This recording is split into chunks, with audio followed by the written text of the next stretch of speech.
আমলকি কিন্তু শরীরের জন্য ভীষণই ভালো, মানে খুবই উপকারী। এটা আমরা কম বেশি অনেকেই জানি।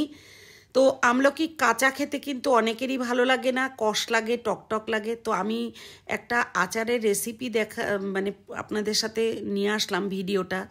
তো চলুন দেখে নিই আমি কিভাবে করেছি। নমস্কার বন্ধুরা, মিঠুর কুকিং চ্যানেলে আপনাদেরকে আবারও স্বাগত। আমি আজকে একটা আমলকির রেসিপি নিয়ে চলে এসেছি, এটা আচার বলতে পারেন। তো গোটা গোটাই করেছি আমলকিটা।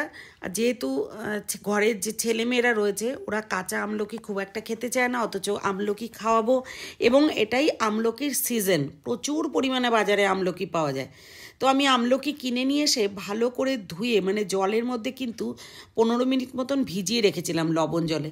তারপরে রানিং ওয়াটারে ভালো করে ধুয়ে নিয়ে এবার শুকনো কাপড়ে আমলকিগুলোকে খুব সুন্দর করে মুছে নিয়েছি শুকনো করে। এরপর কড়াইতে জল বসিয়ে দিয়েছি, একটু গরম হতে রয়েছে। এরপর ওপর থেকে একটা স্ট্যান্ড দিয়ে তার মধ্যে, মানে একটা জালি আর কি, ভাপিয়ে নেব।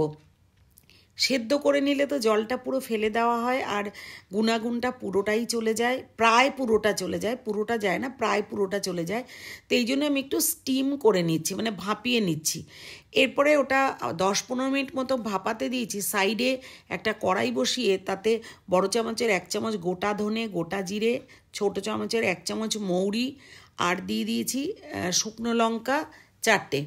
এটা ভালো করে ড্রাই রোস্ট করে নিতে হবে। আর এই সময় গ্যাসটা কিন্তু লো টু মিডিয়ামেই রাখবেন। আমি লো টু মিডিয়ামেই রেখেছি। 15-20টা মতন দিয়ে দিয়েছি শামরিচ, দিয়ে আরও কিছুক্ষণ নাড়াচাড়া করে নিয়ে জাস্ট চটপট করে ফুটে উঠবে আর একটা ভালো গন্ধ আসবে। এই সময় কিন্তু গ্যাসটা বন্ধ করে দিতে হবে। দিয়ে গরম গরমই আমি একটা মিক্সির বলে রেখে দিয়েছি, কিন্তু ঠান্ডা হওয়ার পরে এটাকে মিক্স করে নিয়েছি।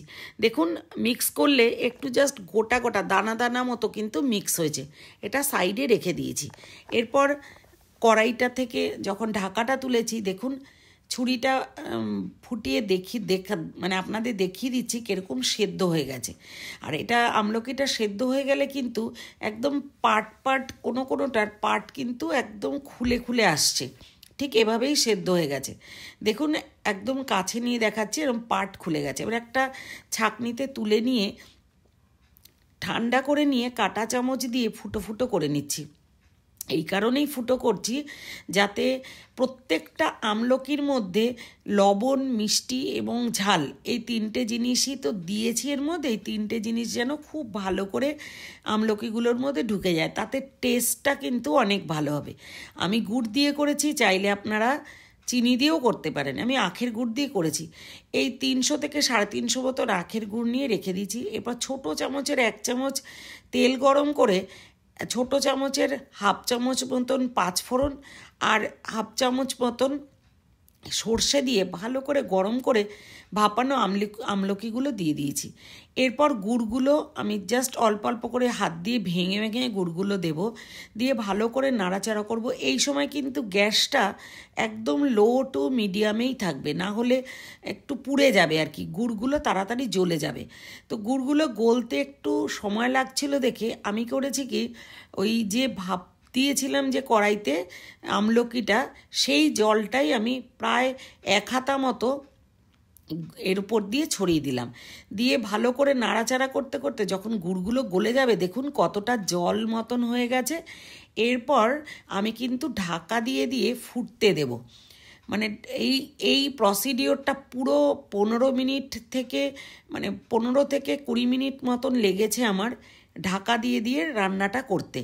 তো যতক্ষণ না পর্যন্ত ওই জলটা শুকিয়ে আসে ততক্ষণ নাড়তে হবে। এরপরে 1/2 চামচ আমি বিট নুন দিলাম, 1/2 চামচ দিয়েছি গোলমরিচের গুঁড়ো আর 1/2 চামচ চিলি ফ্লেক্স। আপনারা চাইলে ঝালটা কমও করতে পারেন, যেহেতু মশলার মধ্যে 2টো শুকনো লঙ্কা দেওয়া আছে আর শামরিচ দেওয়া আছে, আপনারা কমও করতে পারেন। কিন্তু যেহেতু টক ঝাল মিষ্টি 3টেরই রেশিওটা প্রায় সমান হয়, খেতে খুব ভালো হয়, এইভাবেই করেছি। উপর থেকে ওই মশলাটা ছড়িয়ে দিলেই রান্নাটা একেবারেই রেডি। আচারটা একবার অন্তত এরকম করে করে খেয়ে দেখুন, আর কেমন লাগলো জানাতে ভুলবেন না। যারা সাবস্ক্রাইব করেননি তারা সাবস্ক্রাইব করে আমার পাশে থাকবেন, বেল আইকনটা প্রেস করতে ভুলবেন না। তো আমার এই রেসিপিটা আপনাদের কেমন লেগেছে জানাবেন। Thank you.